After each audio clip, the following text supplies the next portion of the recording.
Hello and welcome to the Video Game AV Club. We're jumping right into this new episode where it's called what? Day one. Day one. This is The Last of Us, Season 2, Episode 4. Yes. I was thinking about not recording these anymore because I don't like the show, but here we are. So We have some things to discuss today. Yeah.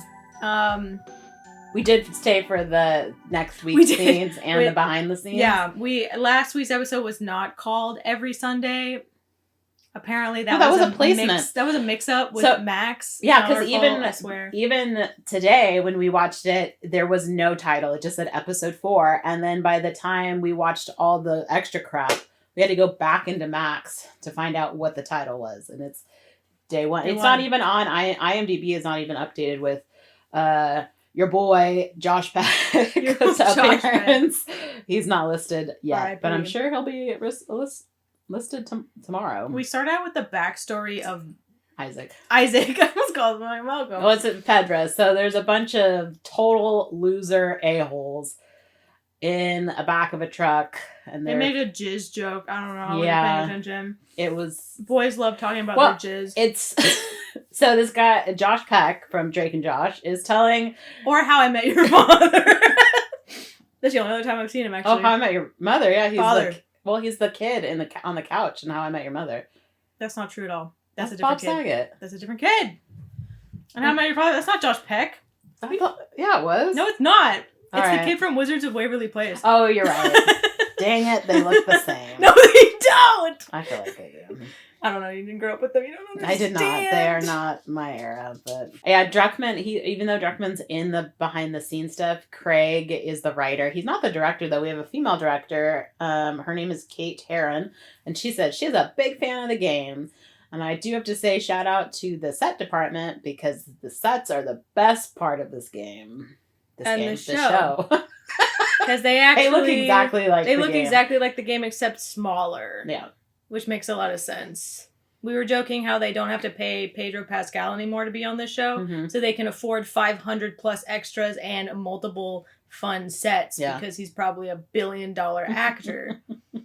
So they Star Wars money. They have a lot of sets in this one. Yeah, they do. Yeah, we start out with in a Fedra truck. Yeah, so they're not there. They're not there very long for you to fully enjoy the sets. But it does start with the Fedra truck. They're in their Fedra gear. He's telling a stupid, gross story about these voters, and he was like, "Oh, I saw them, and they were handing out pamphlets because they're not the voters; they're the Seraphites who are the scars." They're just the people of Seattle who have lost their ability to vote, so they call them voters, make fun of them. Yeah. Because Fedra has taken over, because Fedra is the federal government. And removed their rights. So they're driving down this road, and he's telling this awful story, and this baby-faced boy is like... Why do you call them voters? Yeah, he's laughing because he wants to be with the cool kids, but... I was like, I feel the same way you do. This is the stupidest, awkward story. And then he asks, why do you call them voters? And then you hear this. He's like, I don't know. And then the older gruff guy says, it's because we took away their votes. And someone started using it to mock them. And that is Jeffrey Wright, a.k.a. Isaac Dixon. And it is the same Isaac Dixon that was in the game. And as Neil said in the behind the scenes, they were like, we found the actor that's the perfect age and face, but they used the faces of the actors for mocap when they did The Last of Us anyway. Yeah. So. Yeah. And Jeffrey Wright's been in he was in Westworld, and he was in the second Hunger Games movie. And he's in some things, I guess. He's in a bunch of stuff. Which I felt like the comment of the age thing was kind of rude. I think the comment of saying that he's perfect for his old role and not anyone else's is a little bit insulting. Because especially for the other actors that made appearances in the first season. Yeah. They're like, oh, well, they're too old to play the roles that they originally played. It's awkward. I wouldn't have said that or kept that in editor, but whatever. They stop because they see people and Joshua Peck is like, let's get locked and loaded, guys. And Isaac is like, no, I'm going to talk to them. Yeah, so he goes out and talks to them, and he calls and the guy... like, babyface. His name's not Baby. I don't know what this kid's name is, and we don't ever find out either. And basically, he just throws 2 grenades into the Fedra truck and shakes hands with the lady who is probably the head of the wolves, I'm assuming. Yeah, so he gets out, and she's like, there's like 20 people behind the truck. And she says, "You Isaac?" And he says, "Yes, you Hanrahan." Who I guess just look that up. That's what she's titled on here. And when I tried to figure out if she was actually like an important person, because I was like, that would be ironic if she was part of the Scar. If she was that would be ironic. That would be. She's a she-wolf in But I think town. she's in the next episode at the hospital. And I have to say, this whole episode they're calling them the WLF. And I'm like, we're not calling them wolves? No, we're calling them WLFs because that is the professional term, I guess. Yeah, so he says, "Are you Hanrahan?" And she like nods, and so he turns around and he throws 2 grenades in the truck, closes it, and then his partner is like, "What the fuck?" Yeah. He's got his gun out pointed, and then the driver jumps out, but he's already dead because he got exploded. And she's like, "Welcome to the team. Welcome to the resistance. Welcome to the group. Welcome to the rebellion, baby." Secret handshake. Yeah. Then we awoo at each other. Right. So the whistle, you're just like, oh. And then was it 7 years later? Something like that. 7 years later, we're in Seattle, day 1, which is why it's called day 1, is because they did this in the game too. There was like 3 days, I think, in Seattle. So this is day 1. Oh my gosh, what's her name? Dina. Ellie. No. Dina is crawling through this building, and they're at a pharmacy, and of course all the good drugs are taken. Yeah, she makes a yeast infection joke. And they found a Monistat 7 product placement. I was like, those things are all expired. Do not put those in your body. I mean, everything's expired at this point. Yeah. You can actually take expired like ibuprofens and stuff. It's fine. Yeah. But I don't know about yeast infection stuff, so I don't think you could try it. Yeah. Wouldn't hurt, I guess. Right? Or it could if you gives you something else. And she's like, "Hang on, I gotta go pee," because she found. They don't show it on the screen, but we know what it is because we played the game. You and me, us, all of us in this room together. We've all played the game. Well, she's in a pharmacy and she picks something up and she's like, "I gotta pee," and it's like it's a pregnancy test. Yeah. It's 6 pregnancy tests because she has to pee. If you know what I mean. But they're all expired as well, so. So I don't know.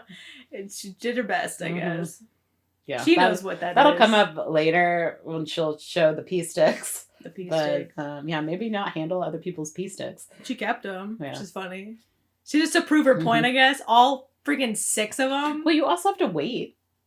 It's not instant. So she made Ellie wait a long time. She's probably like, "You sure you had to pee?" Yeah. So they get on the horse and they're riding it through the streets of Seattle, which is a mess. And they see all these rainbows, and they don't know what the gay pride. Rainbow thing means or pride, which is really funny to me because like this apocalypse happened 20-ish years ago. Yeah, 20 years ago. It's not even that 25 long. Years ago. They should definitely know that by now. Yeah. But I mean, like whatever. There's still gay people? Yes. Maybe they adopted different colors. I don't know. Like, we don't have all of these colors anymore, so... We don't have all these colors. I don't know what this color is. Violet? What is that? How do you get that color? So they go into the music store. Okay. Oh, so they see a tank, and of course Ellie opens it, and it makes a loud noise. Oh. And they're like, "Oh, crap." Okay, I hate this. I hate this. I want to bring this up, by the way. I'm sorry. I'm sorry to be such a hater. It's so bad. It's so bad. It's so terrible. But this is the moment that she has to talk about her obsession with space. And they chose to do this time to do it when she was like, "They're all burned up, just like the Apollo 13." And it was like, okay. Apollo 1. Apollo 1 of them. And then...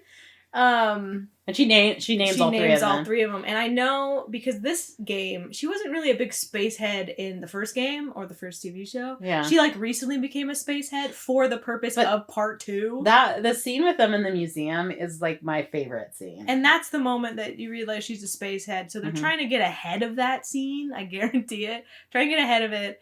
But it was kind of a weird, awkward transition to show us that she liked space. At least they died for something. It didn't make any sense. I hated it. There is a lot of this in this show, and specifically this season, where Craig is trying to get all deep with really surface level stuff. because he's in a lot of that after show talking about, oh, these characters, they just go through so much, and she's just really dealing with a lot right now, guys. And it's like, he's really we're here. Camera. We can see it's. He makes choices that I don't appreciate, if I'm being honest. I think he took the thing that I liked about the game and like flipped it in a way that I don't like. You're talking about the lesbian scene? I'm talking about a lot of things. Not even just that. He takes the stuff that I'm like, yeah, that's cool. I like that. And then just like, I don't know how he played the game, because let's be honest, we all played this game very differently. Mm-hmm. Yeah, you and I... We have different opinions. Views. When I talk to other people, why are people so weird about this game? Well, I've talked to you about why I don't like this game. Understand why so many people are so weirded out by this game. They're really anti this one compared to the first one. And for a while, I thought it was like women, But then I was like, maybe it's a lesbian thing because everyone got weird about the DLC. But I'm like, no, that's too surface level. That's too basic. Like, nobody should be mad about that at this point. Yeah. What is really grinding everyone's gears about The Last of Us Part 2 that causes them to, like, lash out and make comments in our comment section about it? I don't appreciate Neil Druckmann trying to psychologically manipulate me as a But I think he did a bad job. Yes, but at this, like, because you can see what he's doing, and there's no way to not do it, like, as the player. I think you're way more affected by killing the other team than I was, because I don't think he did a good job at making the other team seem empathetic. Even though I had to hang out with them, I was still like, these guys suck. And they're kind of doing that in this TV show where they're like, the wolves. They're not even in this episode at all. The wolves suck. They're like not even making them look good at all. And I mean, the game didn't even try to make them look that good. They tried to make them look like a society, but I feel like they didn't have a lot of time. I feel like this game specifically, they had so little time. If you spend like totally go around and look at in the stadium, which is where they're like centered, you see what they've done for the families and stuff. And we saw in the previous game how awful Fedra was to the places that they took over. Mm-hmm. And then the wolves like liberated the people of Seattle from Fedra, but really they were Fedra. Who broke off. They were Fedra people who chose to fight against Fedra because Fedra was so bad. And then they basically became Fedra. Yeah. And so they're the same thing. And they have a nice little town in a stadium. Where they have like pigs and they have like it's nothing compared to the Wyoming thing. And I know it's not unfair because we already spent so much time with Ellie in the last game. So we know her pretty well by now. And we don't know anything about Abby. So they had like very limited amount of time to tell me about Abby and her life and her thing and her stuff. So it's just, they didn't have enough time to do everything they wanted to do with The Last of Us Part 2. Is how I feel, especially because the ending felt like kind of a weird side DLC. It did feel like a DLC. It was very strange. I don't know. And then there's Owen, who it's like I might hate Owen more than Abby. I hated Owen so much. I thought they were trying to do parallels between Abby's team and Ellie's team, but like I actually don't see that. No. And they didn't do a very good job with the Abby group, so it was hard to sympathize with them. Like, I didn't care about them at all. Yeah. I think you could see what they were trying to do, but they didn't do a good job of... I mean, they didn't even do a good job with Jesse and Dina. I have to be honest. Dina was probably the most used one that when they were talking about him, but when it came down to them, I was like, well, then I don't know them very well. Thing with Jesse where you're like, they're in like the car together. And I feel like I hung out... Well, not even. You barely hang out with Jesse. You definitely hang out with Dina more, but even then, I was like, it doesn't... We didn't have enough time to... Because we were too busy with two different people's revenge plots. And they're trying to get me attached to all their friends so that I could kill them later. And it's like, well... But that's the thing. So in the game, like, you kill them as Ellie, and then you go back as Abby, and, like, they're alive. They're still alive. And you're like, this is weird. I don't want to hang out with these people I just murdered. But if you go into it, you're like, you can't get attached to anybody. So when you knew that that's what you were doing in the first place, you could just harden yourself to them. Well, also, because I played it when it first came out, I was like, this game is messed up because of this. Because what? Because you play as Abby. So I think when people first went into the game, when it first came out, it was like, what the crap am I doing? Like, it was a... Well, I mean, the whole Joel situation really... I think that's the main reason. I think people are really attached to Joel, is what I'm hearing from other people I talk to about this.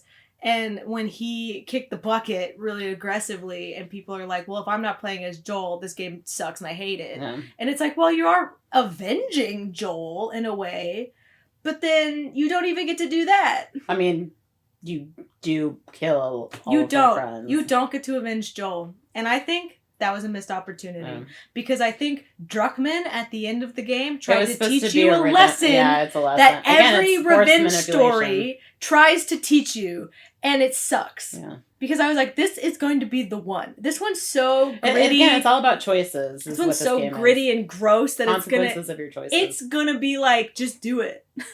Punk, huh? Just do it. And I was gonna be like, hell yeah, we're just doing it. And then we didn't do it. And then I was like, that is disappointing. They're like, are you sure you want to commit revenge? And I was like, yes, I've been committing revenge this whole time. What do you mean? Yes. Yeah. I mean, I'm only mad because I didn't get to exact revenge, but that's okay. I liked what happened with Abby and at the end, Abby's, besides the very, very end, which is awful for Abby, but that she had to save them. I think the end of this game is really bad. No, the siblings, like, they were my favorite part of the game. When we get to them at some point in season 3. That's what we were talking as we were watching, and we were like, they're going through this game fast. They're going through this season really fast again.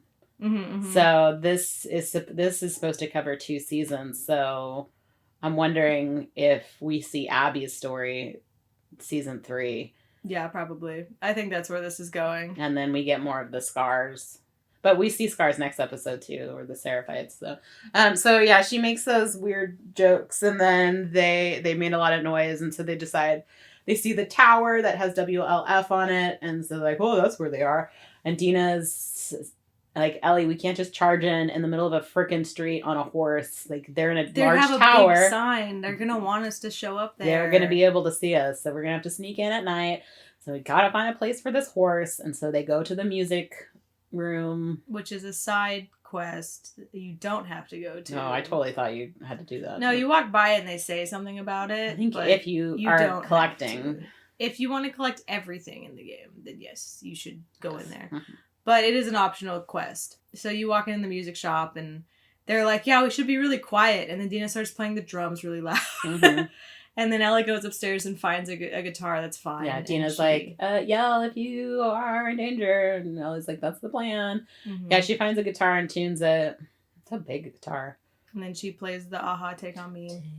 And I was just saying when I was watching it that I was like, wow, Dina seems really into... She sits in front of her play guitar and is like crying. In the game. Because in the game she was just kind of like, I don't know, cool, let's move on. Yeah.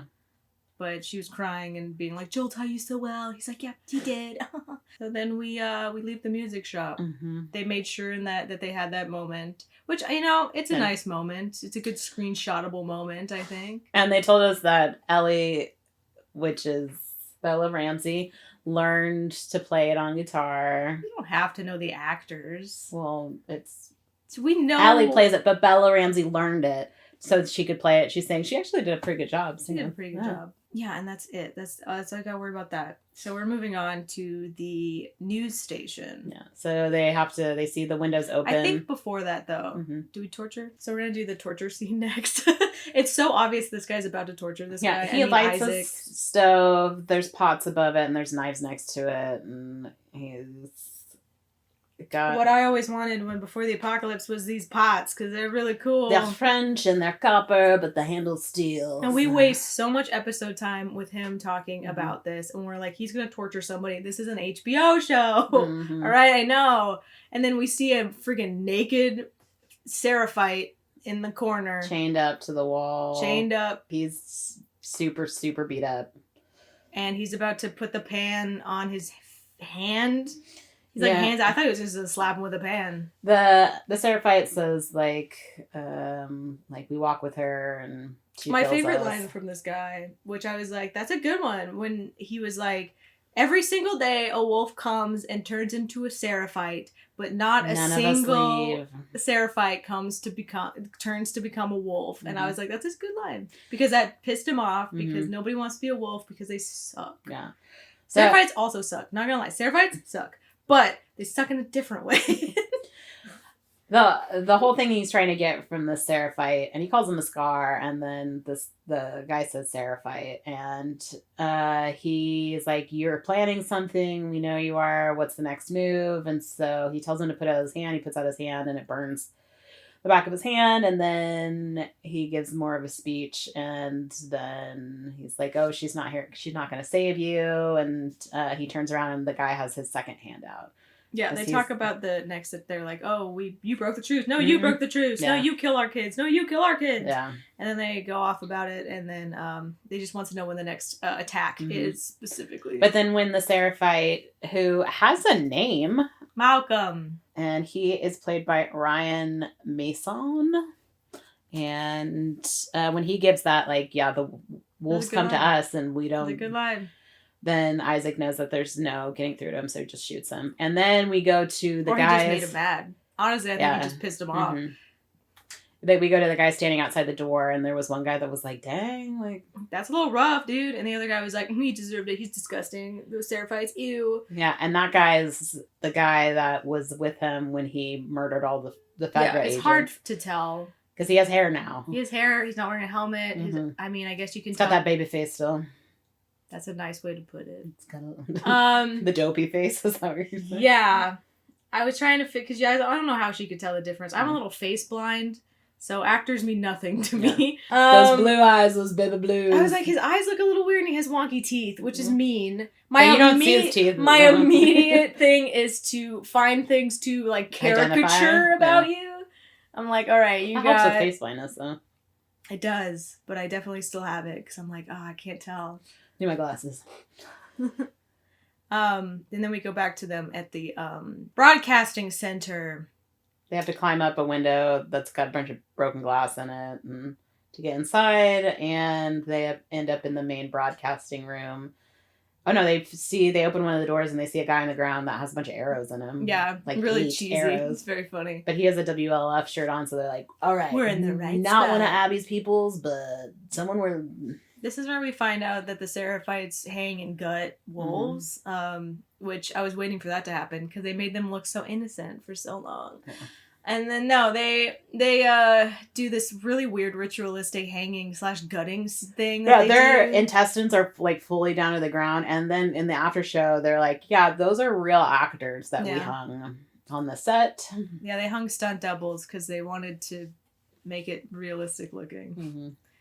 They didn't zoom in enough for me to see if they're breathing You don't or not. really need to have done that. I appreciate the extra effort of paying these like 5 stunt doubles to be hung with fake stomachs with too much intestines. Yeah, that was... I think that's a little bit too much than what we have in our actual bodies, but that's okay. I guess those are pretty long, but yeah, they were all the way to the ground. And then Ellie sees blood on the ground, she follows it, and then on the wall... It's the Seraphite symbol that says like... she's cool. It's like follow her voice. I don't know, something about her, and then, it just reminds me of the Fireflies. Yeah, and then she's like, follow the light. Oh, it's those guys that we saw destroyed at the back in the last episode. Something fill her love, or find her love. Doesn't matter. They don't matter. She's like, oh crap, those were the guys from the woods. I remember from the back of their coats. And then the wolves come in. Oh, and Dina threw up again. Yeah, Dina's throwing up. They found a walkie-talkie, and Dina took it, and it was the walkie-talkie. They're like, oh shit, they called for backup. They're the same brand walkie-talkies that we use. And then the wolves come in, and they have to hide, and they're trying to escape. They have this weird moment, and this bothered me too. Sorry to be a hater. It bothered me too, where before they went into the facility, they were like, what if we come across wolves that are not part of Abby's group? And then Ellie looks at Dina and makes like the face, like, we're just going to kill him, is what I'm assuming the face was. I don't know. Yeah. But she was like, understood. But I don't think that's agreed. Yeah. I don't think that's a good choice because I don't think they would have done that. They were trying to, while they were in the facility, that scene should have been cut. Editor, that scene should have been cut. Because while they were in the facility, they were like not trying to kill them. They were trying to run around them. There was only 3 guys there. Which facility? The news station where we're at right now. Oh, yeah. They were trying to just leave. Yeah. That was the whole point. Because there was like 5 of them. And I would say Ellie, from what I know, from at this point in the story, would not kill those guys unless she's just looking for Abby. Provoked. And the name on her list. She's got a list. Yeah, she's got a list. If you're not on her list, she's probably going to ignore you. Later on, she's a little more lenient about that. Yeah. But now... It's like, you get in my way and I will kill you. Yes. But... So that shouldn't have happened. Because it kind of makes her look worse. Yeah. I would say than she originally... And it's also, there is the whole... a lot of this in the second game is how far will she go and what will she turn into and how far is too far. But she's already there. Yeah, it's not... She's already decided. Which is also a weird juxtaposition because when she's with Dina, she's very soft and like caring. And then it's like mission mode and I'm going to kill them all. But she was really, in the game, she, like, sneaks around because there's too many people. Yeah, there's too many people, and she's like, I can't sneak around. She's trying to leave. They're not on her list, unless they get in her way, like they did in this one. Yeah. Because she got spotted, and then she had to knife somebody in the neck, and then Dina had to shoot the other guy that saw them, and then they ran out the back. They broke the window and went through the window, and then... They were chased. They're trying to escape, and then they had to go in rubble because they're small ladies, and the big fat guys can't fit in there. They did have one lady on their WLF team, and I guess she also couldn't fit in there. Yeah, but they radioed, and they're like, they're in the tunnels, put in the whatever team. So what I liked in the game was that they knew, because they talked about this, you could hear the wolves talking, and they're like, that tunnel is full of infected. And they're like, go down there anyway. Yeah. They kill our guys, you know? And so I was like, wow, they're dedicated to the cause because that's spooky. Well, and it lets you know that there is infected down there. But this time they just went down there like, oh, I thought these tunnels were cleared. Yeah.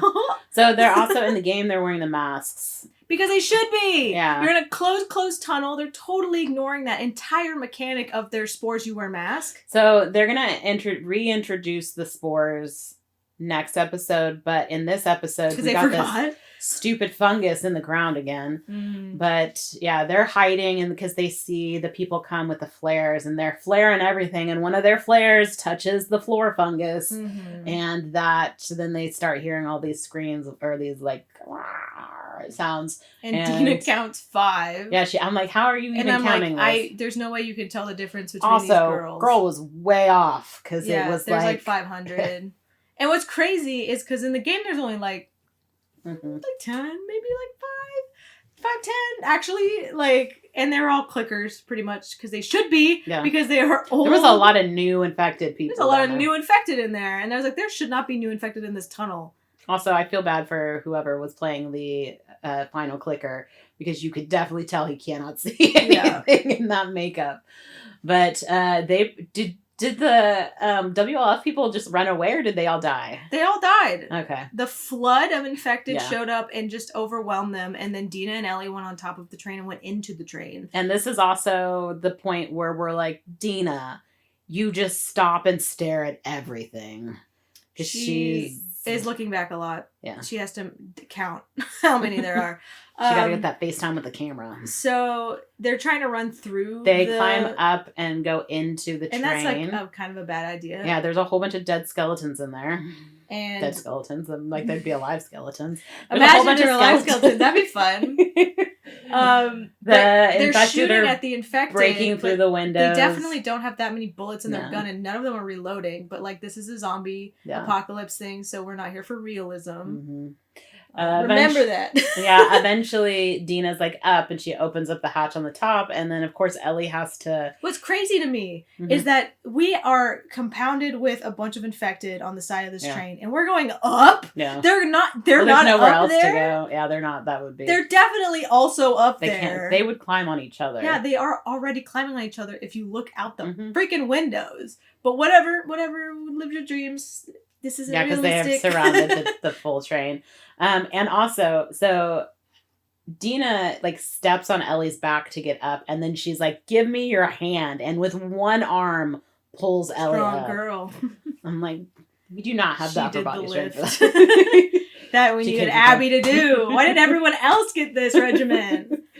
They end up climbing a fence and then going through those stupid turnstiles that always get stuck. And surprise, surprise, Dina gets stuck in the turnstiles. Yeah. And so one of the new infected just stumbled upon them, like made it out of the pack of 200. And the way that she's blocking Dina's gun. And so Dina can't shoot her, but she's coming full face, bites her nose off. And so Ellie sticks her arm out. So that it bites her arm instead. And then they manage to get Dina through. And then all of the 2,000 infected gets caught in the turnstile. Because they can't move it with their sheer force. Yeah. But they run out of the subway station, and they see the theater that they're going to camp out in for the rest of this game. Just going to leave our horse behind in the music show. Yeah, actually, we talked about Shimmer dying like he does in the game. Shimmer is still there, maybe, perhaps. Hopefully. Potentially. They better not kill that horse. They didn't in this one. He's just kind of hanging out in the music shop eating guitars, as Ellie said. There's nothing for him to eat. He was eating grass in there. Oh, I guess, no, because that horse is not going up that stairs to eat the flowers. He's eating the grass on the bottom floor. But anyway, they went to the theater. It's a theater, yeah. And then they closed the door, and then Dina points her gun at Ellie and is like, "I'm crying." Yeah, and she's like, "I have to shoot you in the head now, Ellie." And she's like, "Oh, I know what this looks like," because Ellie completely just she's like, "Well, while I would die for you, I actually am not going to die." I'm immune. Is a weird thing. I was debating if I liked this better or worse than in the game, because they have to wear their masks into the tunnel. And then Ellie's falls and her mask cracks. Yeah. And then Dina's like, "Oh, I'll give you my mask. We could take turns." And she's like, don't even worry about it. Don't die. Don't take your mask off. Die on my behalf. And then she like pins her against a wall and is like, "Do not take off your mask. I'm immune. Just get over it. We have to get out of here. This is a stressful situation." And Dina was more chill about it in the game for sure. Well, because they had a conversation. Yeah. They went through it. This time, Dina is not chill at all. She's very hostile. She's like, "I'm going to shoot you in the face right now." And Ellie's like, "I'm going to go take a nap on this chair. I'm going to wrap it. I'm going to clean it. I'm going to wrap it. I'm going to take a nap. And if I become infected, you can shoot me at whenever you want. You can sit in that chair, you can watch me the whole time." And then she does. And it's still nighttime when she wakes up because water drips on she's being waterboarded by the ceiling. And then Dina flashes her light and she's like, "It's just the water. I'm not twitching because I'm infected. Look, she's I'm not even shaking. I don't know how to have shaking." And then she's like, "Look, I'm immune. I told you." And Dina's like, "Well, you might be immune, but I'm pregnant." And then they make out. Also, well, they do a little bit more than that. They boink. But she takes off the wrap and she's bleeding. And then Dina's like, "I'm pregnant." And then they like go at each other. And I'm like, first of all, Ellie's bleeding. Probably still infected stuff in her. And gross. They decided to do that at this moment. Weird choice. I don't like that choice. I preferred them to be a couple before they went on their journey, and so she is not cheating on Jesse. But then we have this story in the morning where Dina's like, "I was bi when I was a kid, but then my mom was like, no, you cannot do that." So she was like, "But then I internalized that, and now I'm now Jesse, my true who's self." A good guy, is just not the right guy. And we're like, yeah, because you're the problem, Dina. Not a fan of the way this happened. At all. This is strange. But anyway, they get a call on their walkie-talkie. So they also, super gross, is that Ellie goes to kiss her and Dina's like, "Ew, morning breath. You know what would make this situation better? Beef jerky." Beef jerky. So they both eat beef jerky before they start kissing again. I'm like, morning breath jerky. Interesting choice. The walkie-talkie goes off. Well, they hear a boom. The walkie-talkie goes off, and then they hear the name Nora, and Ellie's like, "Nora's on my list." Yeah. And so they go to get higher ground to see, because they're like, "We don't know where we are. We don't know where we are." So we go to the top, and we're like, "Okay, they're over yonder where the explosion there's a river happened." And a white building, and Dina's looking at a road map, and they're like, "Oh, it's that building right there." And Ellie's like, "Oh, well, they had a full conversation of the fact that they're going to have a family together." They're going to have a family. Because that's why, this is again awful. That's why Dina was so upset, because of her when she found out she was pregnant, she had this whole idea that her and Ellie and the baby were going to live happily ever after. She didn't even ask her yet. And then, they weren't even a couple yet. She was still got dating bit, Jesse. And she's like, my whole world just crumbled. I'm so... What? Yeah. And then Ellie's like, I'm going to be a dad, which I think is in the game, too. I don't know if that was in the game. Was in the game. I just remembered that "Don't worry, it's not yours." Yeah, joke. Yeah, Ellie was a lot more pissed about it in the game actually because she's like, "Now you're a liability." Well, also it's really dangerous for her to be doing what she's like, "Why didn't you tell me that sooner?" Because I wouldn't have. Because then you wouldn't have come, and then you could go, survive back in base. And then she has this whole thing about calling her a liability now. Mm-hmm. And then they had like a fight, but this time she was so in. She's like, yeah, let's get married. Yeah, Dina's in the other room and like you need time to cool off. And they have dramatic... I'm surprised HBO didn't... I'll probably use it later. Once Jesse shows up, I expected him to show up at the end of this episode, if I'm being honest. On the roof, though, Ellie's like, well, everything's changed. Like, you can stay here and I'll go. And then Dina's like, she holds her hand and she's like, together. So I guess Dina's coming to the hospital, which is not what happens. Does not happen in the game. So we'll find out. Maybe she'll see Ellie in her best feature. Who does Ellie kill first in the game? That's a good question. I actually don't remember. I thought it was Manny. I don't think it's Manny. Because you know who kills Manny? What's the brother's name? Tommy. Tommy kills Manny. Yeah, but that's part of also... I'm going to Google. We didn't even get the scene yet where... Because Tommy's not a part of this. I mean, maybe he is. There's an explosion, but it's definitely Jesse. Where they see the torture techniques done by Tommy, where they're like, I want you to mark this point on the map where they is. And if they mark the same part of the map, then you guys get to live. But if they don't, then I'm going to kill you. And she uses that later. Yeah. Albeit poorly, but she does use that technique later. That hasn't even happened yet. This person on Reddit. We watched Isaac do that to somebody, and we didn't even need to see that. We didn't even see that. Someone was like, I played a second playthrough, and I counted how many people Ellie kills. She kills 182 people across Seattle to get to Abby. I did not stutter. 182. But yeah, who does she kill first, though? I'm pretty sure it's Nora. She does kill that one lady to tell her where Nora is when she gets out of the water, who is playing Hotline Miami on her PSP. Jordan? One of Abby's friends that helped kill Joel. Jordan leaves Jackson with a scar thanks to Ellie's knife. Ellie is later captured by Jordan and other members of the WLF. She is able to stick a shard of glass in a Jordan's neck. That's right. It's the guy. They didn't have this guy in the TV show. The guy, remember, she gets captured and then Dina comes and saves her. This is when Shimmer gets blown up. Oh, yeah. And they didn't have this happen. So. And then Nora's the second one. And then Alice. Anyway, I guess Abby had a bigger group in the game. Manny. Abby had a bigger game. Oh, Manny's at the end. The game than Close she did in the TV show. They kept it pretty tight in this show, which is interesting. We also, again, this episode, none of Abby's friends, besides the name Nora being brought up on the walkie-talkie. It's not about Abby. We're not talking about Abby right now. We're killing Abby's friends. But also, next week, they're going to bring back the spores, because there's something at the bottom of the hospital. Let's end this. Let's move on to the next one. All right. Maybe later.